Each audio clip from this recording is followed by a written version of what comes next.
Hello, and welcome to AGH Wealth Management's 2023 Mid-Year Outlook webinar. Both Brian and I appreciate you taking time out of your busy day today to allow us the opportunity to share our thoughts and that of our independent broker-dealer, LPL Financial, on the outlook ahead. The last 7 months have shown us many mixed signals in the market and in the economy, both good and bad.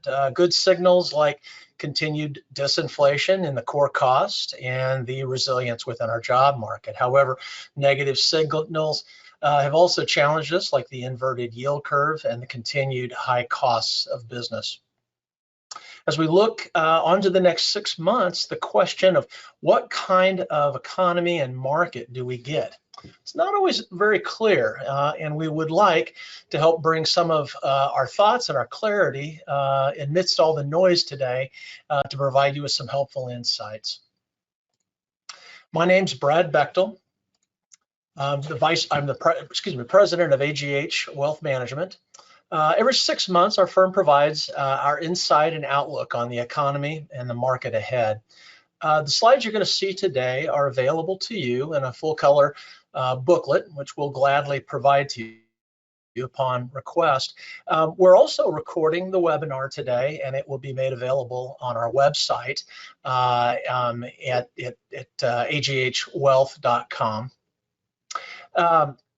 If during the presentation today you have any questions, please email us. We'd be happy to address those after the presentation. My partner in today's presentation, as I said, is Brian Gensch. He's a certified financial planner, and he's the Senior Vice President at AGH Wealth Management. Brian's focus is on overseeing the firm's personal investment portfolios and strategies, as well as our personal financial planning practice. At the conclusion of today's presentation, Brian and I will make ourselves available to you if you have any questions. So without further ado, I'm going to turn it over to Brian. Great, thanks, Brad. And yeah, thank you all for being here and for joining us today and just letting us share our perspective and our research team at LPL's perspective as well. So we'll start talking through the economy. We'll hit up the stock market, the bond market, and a few other slides. But the effects of the pandemic has really created echoes in our economy. And just as a just kind of a historical look back before we look forward, the deflation we saw in 2020 from the pandemic created a fast interest rate reduction by the Fed in the early months of COVID.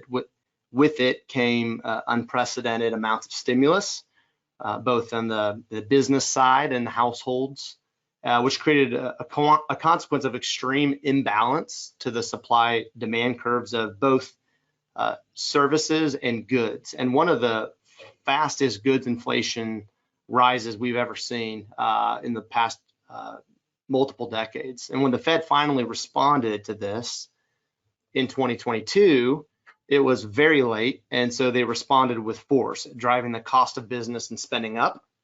And subsequently, we saw wage inflation accelerate and profit margins slowly drop. So, however, our economy has been pretty resilient this year. While there are still some real issues facing us today, we do see more and more signs that the looming recession ahead may not be as steep or deep or as long as initially feared last year. So we do expect inflation to continue to ease as supply chain conditions have really improved, and we have better access to inventory that was shut down for nearly 2 years. Labor markets have been strong as companies have struggled to find qualified workers. However, we are also seeing a bit of a deceleration in wage inflation as employees are seeing this impending recession coming and becoming less demanding for higher wages, and even more so as their cost of living has slowed its pace. It's creating less of that need for higher wage inflation. And actually, since these slides were given to us, LPL Research has actually increased their guidance for U.S. GDP growth for the rest of this year to be closer to 1.7%. And that's a bit of a response to the second quarter GDP numbers that came in well above expectation. Globally, though, the economic growth or GDP may have a harder time hitting its target of 2.3%, given the growth issues that we're seeing in China and the continued stubborn inflation we're seeing in Europe and even showing up now in Japan. While we have a strong labor market, one thing we are seeing too is small businesses are plans to slow expansion as the Federal Reserve maintains this steadfast on their pricing pressures. So this could in turn cause the economy to soften a bit and the job market to loosen. The biggest risk in a slowdown in hiring is it puts pressure on the ability for consumers to keep spending. Spending is still, consumer spending is still nearly 70% of our economic growth. And so a slowdown could be the early signs of a shift in labor market health. Now, that being said, recently, as of this week, data released showed that the businesses are actually ramping up capital spending. And while that's a smaller piece of our economic growth, it would be a helpful offset to any massive consumer spending slowdown that we might see. Inflation has been a really good effect to consumer sentiment and the outlook for the future. One of the important pieces of the Fed's focus on inflation is cost of housing. That can be correlated highly to then multifamily housing. And as for multifamily units, more and more are available, and this should help alleviate the housing price pressures, aiding in the inflation landscape.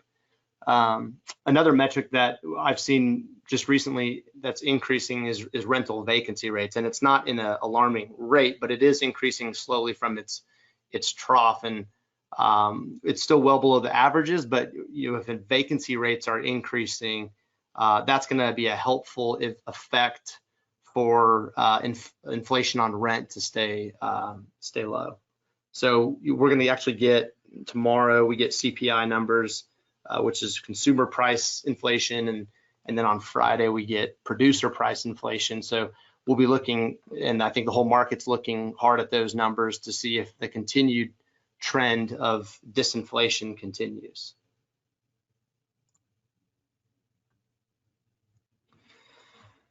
So, we separate consumer spending really into a lot of subsets, but there's primarily two types of spending that we look at when we're looking at how we're spending and the cost of that spending going up: goods and services. Services has been really the sticky inflation, but goods inflation is what we saw take a historic shift due to supply constraints in the pandemic. Post-pandemic purchasing dynamics could soon move back to the pre-pandemic levels, where instead of goods being the major focus, it's services that are the major focus for consumers. And we've also seen the one area in services that's been the hardest hit starting to come down, and that's transportation services, not including airfare. So think mostly auto services. Auto costs have stayed pretty sticky these last few years, and seeing those turn downward continues to reinforce that inflation components are settling back down to a longer running average, which is of course where the Fed is wanting to see them go. If you think about how far we've come, June of 2022, when we got the CPI inflation number, reading came in at 9% roughly. Just 1 year later, this year's June inflation number reading was 3.9%. So there's been a large shift in from the Fed rate hike in effect of what inflation is doing in our country, and that's a good sign because we want the Fed to get to a point where they don't have to increase their restrictive environment that they have us in.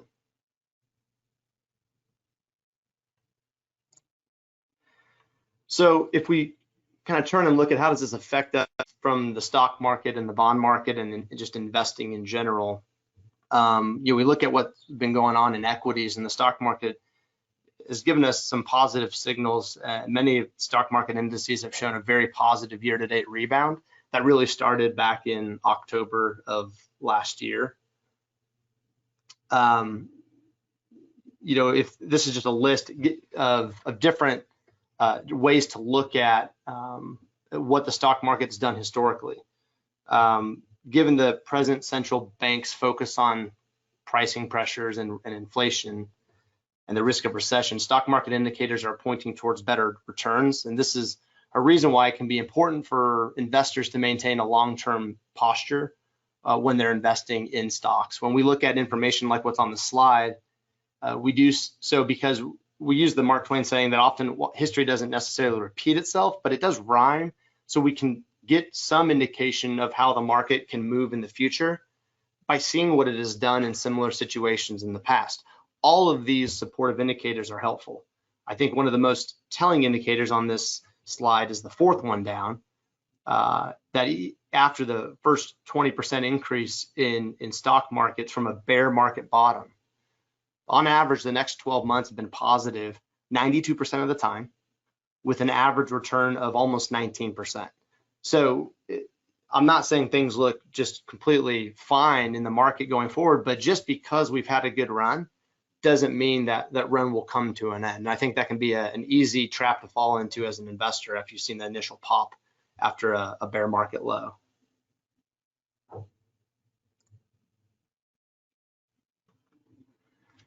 And just because the stock market could go up doesn't mean we should just overweight fully to equities and away from its counterpart, which would be bonds. We'll talk about bonds in more detail in a minute, but when looking at what's called the equity risk premium from a valuation perspective, this is equity risk premium is what compares what your earnings you're getting from stocks to what earnings you'd be getting from safe bonds like treasuries. And so what we do is you look at what earnings are coming out of like for instance, the S&P 500 divided by the price, and that's telling you what kind of yield you would be expecting. And then you go back and look at what would be considered a risk-free rate over a 10-year period, thinking long-term investing with stocks, and what kind of yields are we getting in the 10-year treasury. And so what's that premium that we're willing to pay to invest in stocks? And presently, the equity risk premium sitting at its long-term average and way down from the last 20 years. And so, among other reasons, this is a good reason for taking a benchmark weighting to your stock and bond mix. This is really one of the only times since I've been doing this, and I know there's a lot of people at LPL Research who we're just hearing equity strategists sit there who are always stock buyers. They're always the optimists that we don't want them to always be optimists, but they kind of are. And we're even hearing them look at bonds and go, man, my bonds are pretty attractively valuated versus equities. And so it's an interesting moment, and we've gotten a nice pop in the stock market, but that doesn't necessarily mean that bonds should be avoided, because there is still a lot of undervaluation in the bond market that we think over time is gonna come back up.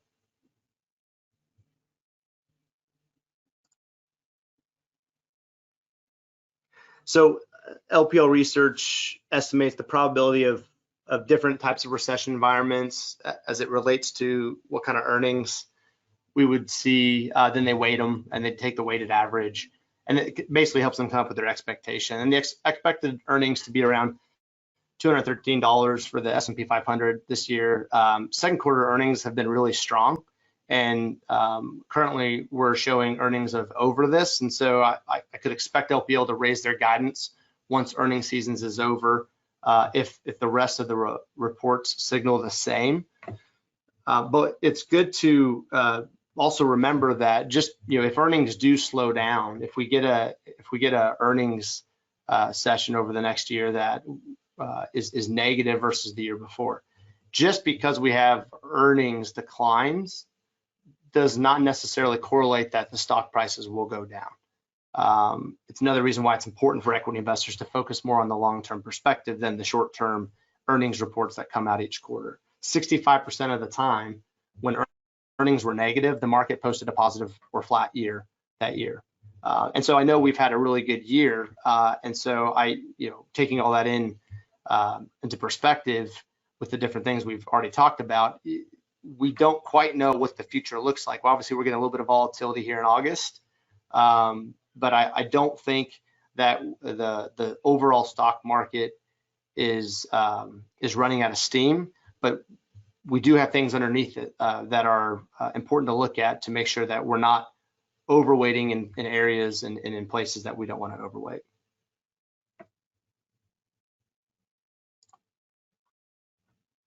And just again to, I guess, drive home the point on what happens with the stock market. Just because again we have that market going up by 20% since the market low, it doesn't mean we'll run out of gas. This shows you not only the 12-month, but the 3-month and the 6-month after a bear market low, and then we get a 20% gain. What happens next?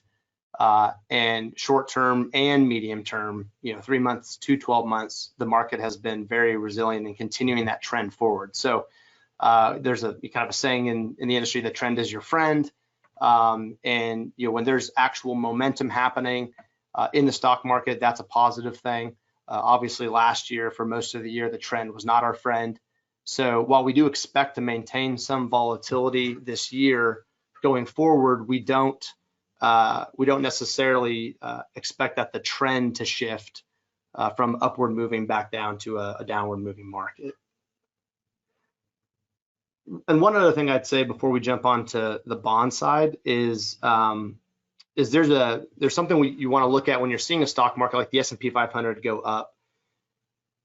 You want to look underneath the hood and see what's causing it to go up. And one of the things that's been an interesting story and a bit of a shift from the first 5 months to the next 2 months is that the first 5 months, really the market upside that we were seeing had primarily come from 7 to 10 stocks. Some of these mega cap tech-driven companies that the prospects of investing in AI and chat GPT and this new technology landscape that we're in, and the potential benefits that could bring companies. And while it was good to see, it was nice to have that kind of support happening in the large mega cap companies. What you didn't see was the full breadth of the market responding the same way. And so anytime you get a market that is up, but it's only up because a handful of stocks are pulling that market up, you want to be cautious as to where you're investing, because one of two things can happen. The rest of the market can actually see economic slowdowns not being as bad as maybe anticipated, and also find buying power, and so the rest of the market can catch up, or they won't, and it just takes 7 or 10 stocks to have a bad week, and it can push the market down back to maybe a more reasonable level of where everybody else is in the market. And so what was a positive shift that we saw in June was the breadth of the market started catching up, and we had 2 really good months of market breadth. And so again, when we look at the trend, we don't just want to look at the overall index trend, but we want to know that trend is being felt by the breadth of the stocks that make up that index.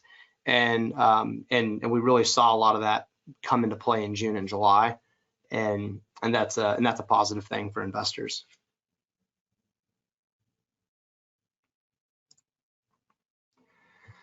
So switching over to bonds and talking just about fixed income, there are a lot of things we can look forward to from here, but there's a few things to be thankful for from our last 18 months. Not a lot of good things happened over the last 18 months. As we get past this mechanical shift that happened in the bond market from last year, we do see opportunity now in the fixed income markets that we haven't really seen in a long time.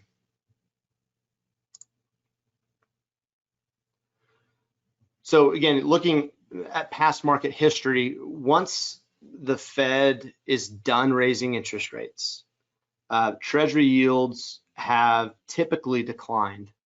And when Treasury yields decline, prices of those bonds tend to increase. So this is a positive scenario for bond investors. So here we see the 2-year Treasury, and on average, yields dropped by 1.5% over the next 12 months. after the Fed finished their rate hiking cycle. And if you kind of take math to it, this means between prices appreciating and also getting paid the higher interest that you're earning right now on a 2-year treasury. Treasuries could easily see greater than 5, 6, and maybe even more % returns 12 months after the Fed would be considered done. And so again, that just shows you some of the underpinning valuation discounts that we think are happening, and we're getting close to maybe realizing as the Fed does slowly but surely wrap up their rate hiking cycle. Our base case is that the Fed is near the end of tightening rates. They have hinted at another interest rate increase in September, but that's data dependent. They've said that, and they're going to be looking tomorrow and Friday, and as well as next month at the inflation numbers coming in to decide if it's worth the rate hike. And so we get more core readings, and that's going to be helpful. Here you can see the 10-year treasury. So the 10-year is obviously a longer term investment that you're going to be making. On average, the yields move down 1% the next year after the Fed is done raising rates.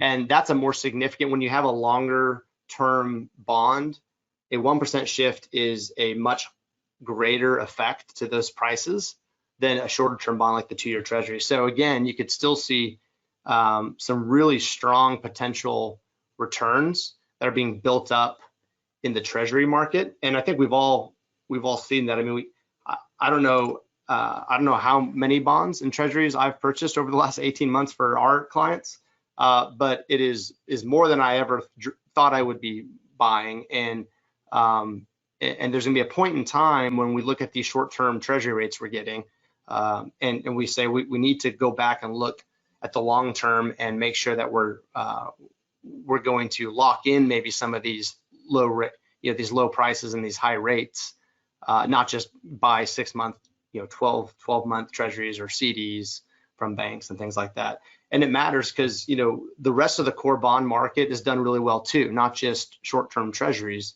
but the rest of the bond market has done pretty well after the last rate hike of the Fed. So you can see all these different scenarios where over a year's time or 6 months time or 3 years, strong annualized returns happen in the bond index. And so it's not just the most safest part of the bond market that has this opportunity. It's actually an opportunity that is existing really across the spectrum of all the different areas of the bond market. And if you can kind of separate bonds into multiple sectors, and you got the core sectors and then what we call more credit sensitive or riskier sectors, or the plus sectors. And in each case, yields as it relates to since the last 12, 13 years of what kind of rates we've been getting, all of them were currently sitting at some of our highest that we've been able to have. And so what that says is you don't really have to go too risky in your fixed income, in your bond portfolio, to really capture some good yield. And so LPL has some of their biases, which we can talk about here in a bit. But we were looking at the core sector, saying we don't see a reason not to invest in the core side of bonds and keep that high quality nature, but allow us to now have really good forward-looking returns because of the way that everything's priced today. And at the beginning of the year, we were pretty bullish bonds, and because the Fed kept rate, they did pause, but then they kept kind of increasing rates, and we've seen the 10-year treasury kind of push back to the 4% level. We haven't gotten the kind of returns yet that we want out of the bond market, but just because we haven't gotten them over the last 7 months doesn't mean that those future returns don't exist still. So we still maintain a positive outlook and bias towards being in core bonds, because what existed 7 months ago at the beginning of the year still exists today in the form of what kind of future returns you can get when prices are where they're at.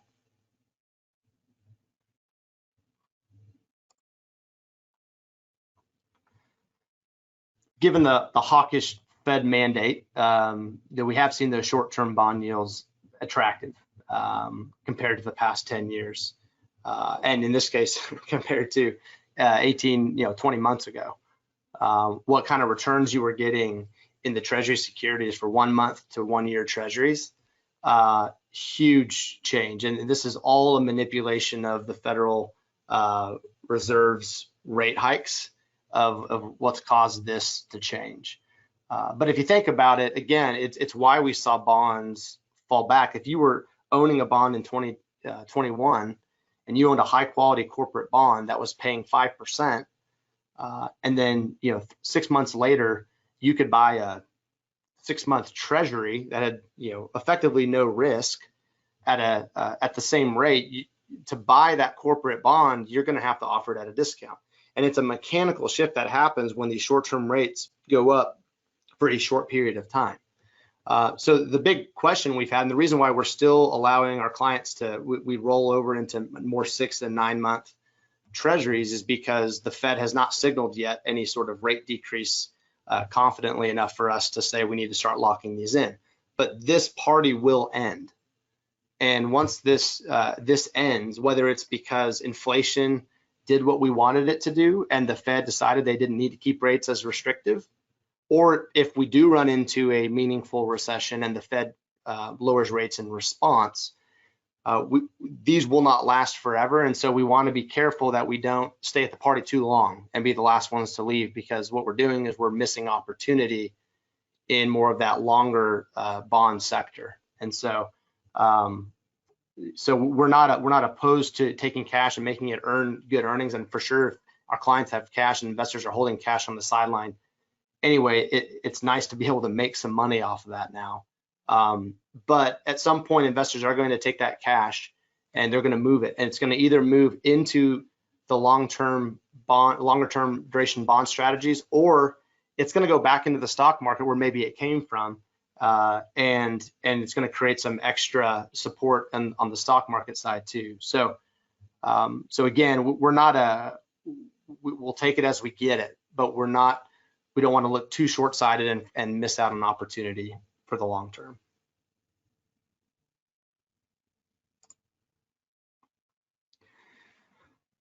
So we can talk about banks. They've obviously been in the news a lot recently, and I know Moody's just came out yesterday with another announcement of downgrades and people on the chopping block and negative outlooks and whatnot. The present banking landscape is something that we're focused on, partly due to the stresses from what the Fed's done.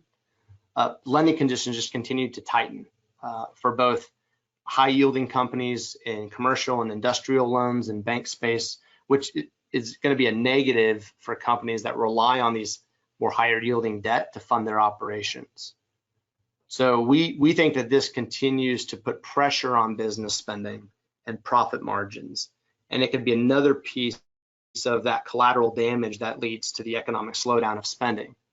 And we also know that apart from the top 25 banks, if you look at the rest of the banks, 50%, about 44% of their loans and leases are attached to commercial real estate. And we've obviously seen that can get hit very hard as rates stay high. So there's a lot of pressure in the banking sector right now.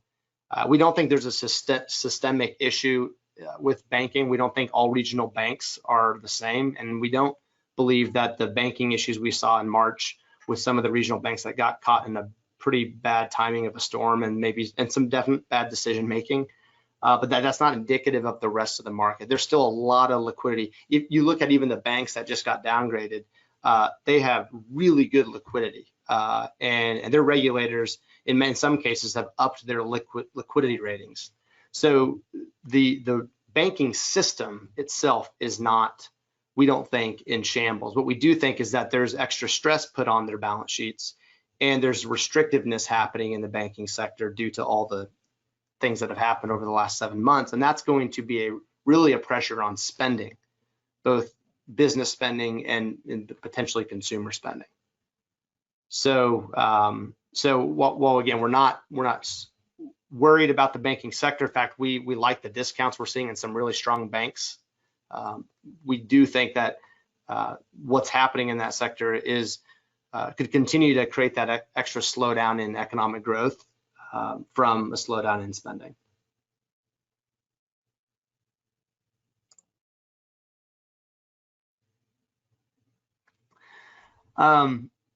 Finally, so not only fundamentally do bonds look good, but technically the trends are positive for bonds. And we believe that the current 10-year Treasury yield could be at one of its highest points now for the rest of this year. And again, this is just this is a positive scenario for bond investors.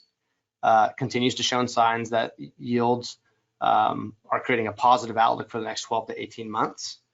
And again, the trend is your friend here too, as it is in the stock market. So seeing the technical trend of yields slowly declining is a positive thing. And you add in the fact that we know we're close to the Fed finalizing their last rate hike of this cycle.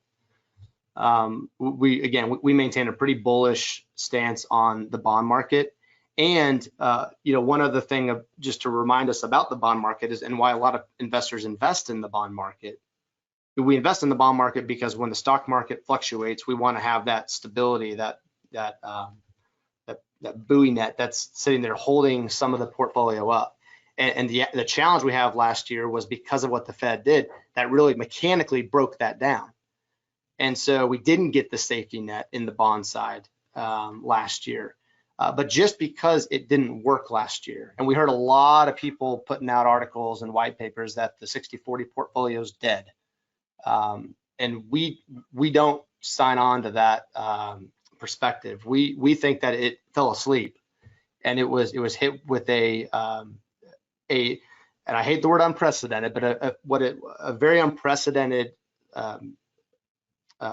list of events that happened between the pandemic to the amount of stimulus to the amount of Fed response to inflation. That is not this is not your father's economic cycle, and so this is not something we can go back and look at and say, oh well, this is now the new normal. We do think bonds will maintain that long-term stability factor when stock markets become more volatile. And if we do get into a recessionary period that is worse than what our base case is, which is a minor recessionary environment, we think bonds will respond accordingly to that as well, because in those situations, it would stand to reason that yields would come down as well, and that will also help prop up those bond prices that are already depressed. So sound like bond guys, and we're not really straight bond people, but when you look at even just the next 2 to 3 years, there's really positive fundamentals and technicals in that space.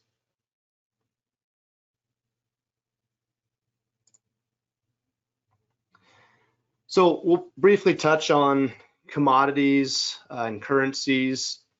We can discuss the dollar index. The US dollar has seen a little bit of turnover across central banks. Some central banks are adding in gold for inflationary purposes because of the worldwide inflation that is still existing.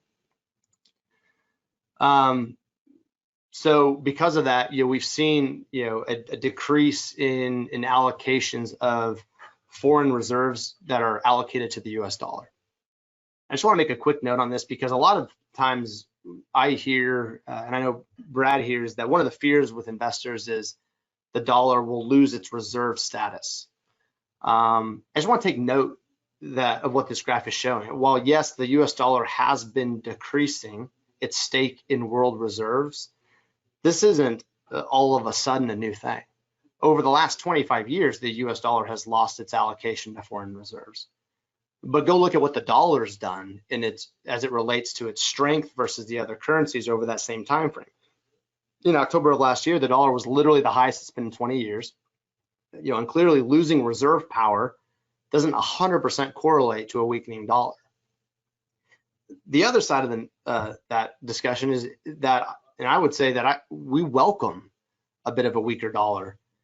The strength it has today also can damage not only the commodity index, but revenues from domestic companies that have a lot of revenue coming from outside the U.S. And even more so, it's a huge headwind to owning good international stocks.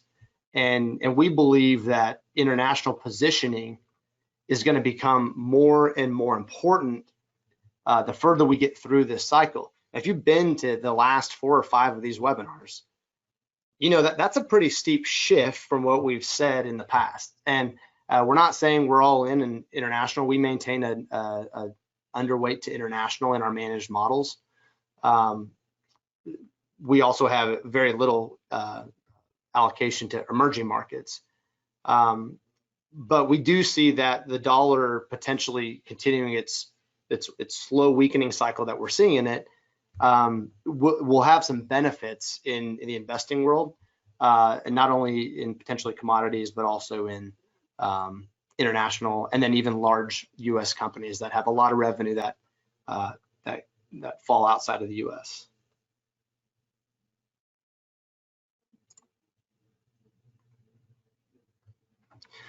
So one of the areas we do look at when we're trying to find a safe haven is gold. And I say we, I mean investors broadly, rather than AGH Wealth. We do know that gold can have a safe haven effect to a portfolio. However, it really didn't show up last year. So not only did the 60-40 portfolio fall asleep, but a lot of the safe haven investing that existed in your traditional safe havens like gold really didn't wake up either. Since the dollar has shown some short-term weakness, gold has performed very well compared to other industrial metals. Part of the reason is also due to non-U.S. central banks focus on gold, like I talked about, amid inflation and the global kind of climate that they're in. And it's another reason the dollar reserve is decreasing. If and when inflation globally subsides, it wouldn't be a huge surprise if foreign reserves added back in a bit of U.S. dollar allocation. And while we don't commonly look to gold to give us long-term returns, we do see it as an asset class that has been struggling for a while and is finally seeing some better demand. And we're not 100% anti-gold. We hold gold in some of our alternative-based models that we have, and we have clients who own gold, and we were able to help clients with gold buying on all sorts of levels. But like anything, any sector or asset class or industry, you don't want to over concentrate into one specific area for reasons like last year, when really it just didn't pay off the way you would have expected it to when you see what the rest of the market did.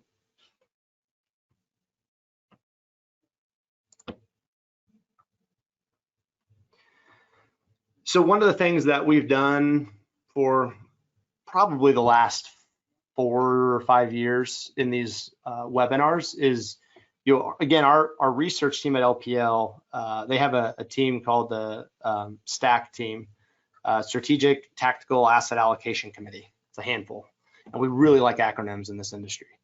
But the STACK team does come out with their biases, and then there's tactical shifts that they come out with every month, just with what's going on monthly. So they have kind of a strategic allocation they place once a year, and tactically they make small recommendations or biases towards, are they neutral or positive or negative sectors, areas of the market.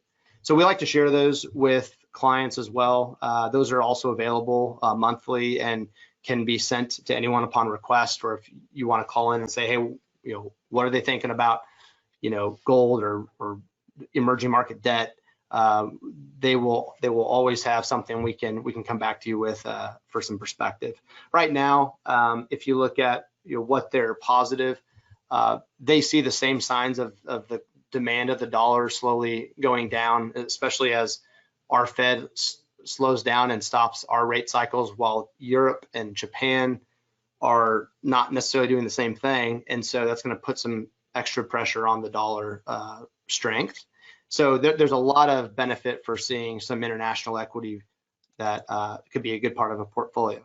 That being said, we don't buy into necessarily just owning full indexes internationally. I think what you do want to find is there's going to be good stocks in the international space that will make sense to own long term. But as much as you want to be picky in the US, we would say even be more so internationally.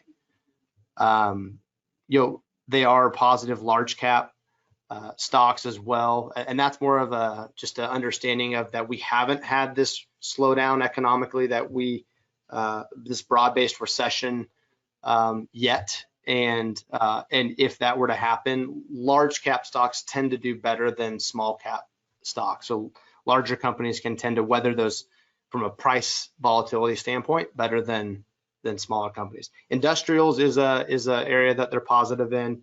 And inside of industrials, one of the things I think they also have a bias in is aerospace and defense. And there's just from a lot of the defense spending budgets that have been set across the world, there's a lot of demand happening there. And industrials has shown a pretty strong earnings and resiliency this year.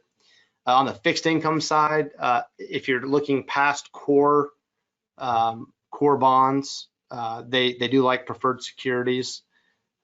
Just keeps the credit quality decently high, but just offers a little bit extra bang for your buck than the core bond space. Precious metals is a recent positive due again to the dollar, not so much a safe haven decision, but more of just understanding the dynamics of what's happening with the dollar. And inside of precious metals, of course, is also silver. And sometimes we forget silver. Silver is a little more volatile than gold, but it also, its movement up has been significant with this recent price appreciation in precious metals. And then they have there's some alternative trending, where you go in and you buy these alternative investments that have follow trends. We tend to stay, we have those as a positive for a piece of a portfolio, but we want investors to understand that these types of investments are very alternative. They are not traditional. They don't act traditionally like what a stock and bond market acts like. They can create some extra diversification in a portfolio, but there's a lot of options when it comes to alternative investments, and they're not all the same. And so knowing which ones are in favor, from a macro standpoint, and which ones are not. Right now, LPL looks at global macro and managed futures as the two that are in favor. And then mortgage-backed securities, and specifically agency mortgage-backed, which means they're backed by the U.S. government. Again, just that safety quality added in there. The yields are pretty positive. And I won't go through all the other the neutral ones. The negative, you can see kind of where the offsets of what I was just saying would produce those negative biases as well. I think the one I would just hint on is real estate. Real estate is one that is just I think is more industry specific on where the opportunity lies. So in general, real estate has kind of a negative bias to it because of inflation's coming down and interest rates are staying high, and that's not really your best environment for real estate. That being said, there are some types of real estate that can be advantageous still, even in an environment like today.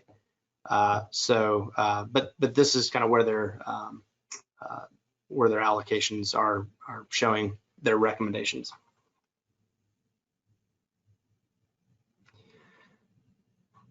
So again, and that's really the end of the slides. I think when you look at the stability of the future, I mean, it does hinge on certain things, and there's a lot of other things we didn't talk about today that are part of those dynamics that we have to look at to understand how it's affecting our economy and our markets. We've got, some of the things that just recently came out is credit card debt, and the credit card debt has gone up 16% year over year, the highest it's done since 2001. But credit card balance in general is low because we're coming off of where everyone got cash and paid down their credit card debt. So you can definitely hear some noise when you hear specific statistics come out. I think it is important that consumers who are building back their credit balances are able to tap that back out at the same average that they've been in pre-2020. Which was, back then considered healthy. So while we look at it today and say, look how bad we are compared to a year ago, we look at this compared to 5 years ago and we say, oh, this is healthy. So, but it has to stay healthy for us to feel confident that the consumer is not going to get into a financial situation where their household debt becomes a big enough drag that starts really affecting their long-term spending. So there's things like that that are, we haven't really talked about. Other pieces of our economy that, we have indexes and indicators that are showing economic slowdown. And one of the things that I've really heard a lot is we're not going to get maybe this massive, everyone has a recession at the same time, but more of a cyclical recession where, an industry has had a recession and now we're on to the next industry while that one recovers. In cyclical recessions, while we can still be afraid of them, do not have the same impact to consumer spending as a massive all-in recession would, where everything's contracting at the same time. We would definitely favor cyclical recessions because that means that consumer spending just shifts where it's spent and where the income's coming from, but it doesn't create a more large-scale massive contraction. And so if that's what a lot of economists are seeing, then that really is a good sign, as much as, you don't want to be caught inside of the industry that's having the recession. So there's just a lot of, there's a lot of dynamics that are yet to play out. And we didn't even talk politics. I mean, we're going to get into the political environment. It's going to create extra noise for next year. And so that's going to just add to some of this. I think one thing that we are glad to see is typically in this year in a political cycle, the third year, you get a lot of stimulus, and you can decide what that means of why we get stimulus right before people vote, but you get the stimulus, and because of where we came from, we're really not getting that. And that's a good thing, because we don't want to add to the problem of inflation and the cash availability that happened from COVID does not need to be replaced with more stimulus and cash availability today. So, there's again just other dynamics that are happening that are that will, as they play out, we'll be able to get a better understanding of where we feel we're going economically and then with the markets. But as always, when you invest, maintaining that long-term time horizon is critical. I know we do these every 6 months, and so it can get really easy for us even to look at things in 6 month or 1 month increments or a statement by statement. And really maintaining that long-term exposure is important for not only advisors but also for investors. And so just reiterating that. And as we kind of swing through these many disclosures, want to make sure that, again, you're aware that Brad and I are available for questions. And I'd like to hand it back to Brad for just any closing comments. Brad. Thanks, Brian. Great job. Nicely done today. As Brian said, thank you again from both of us for joining us today. As we shared the insights and our outlook for the economy and the markets ahead. As mentioned at the beginning, the presentation, a copy of these slides is available in a full-colored booklet, which we can make available to you upon request. We'll also take the recording of this webinar and put it on our website. Feel free to reach out to us if you've got any questions regarding today's presentation. Obviously, and Brian mentioned this, and being the financial planner that he is, I always come back to, investments and returns are only one component of wealth management. Balancing it with your risk ability, and your appetite and your time horizon is always very critical. So it's certainly not a one or two dimensional process that we go through. So if you're not using us, I would love to work with you. If you are working with us, I hope you are getting the value and you're seeing the value that we provide. So again, Brian, thank you. Nice job today. And thank you all for your time and interest in the presentation. Yes, thanks. Bye-bye.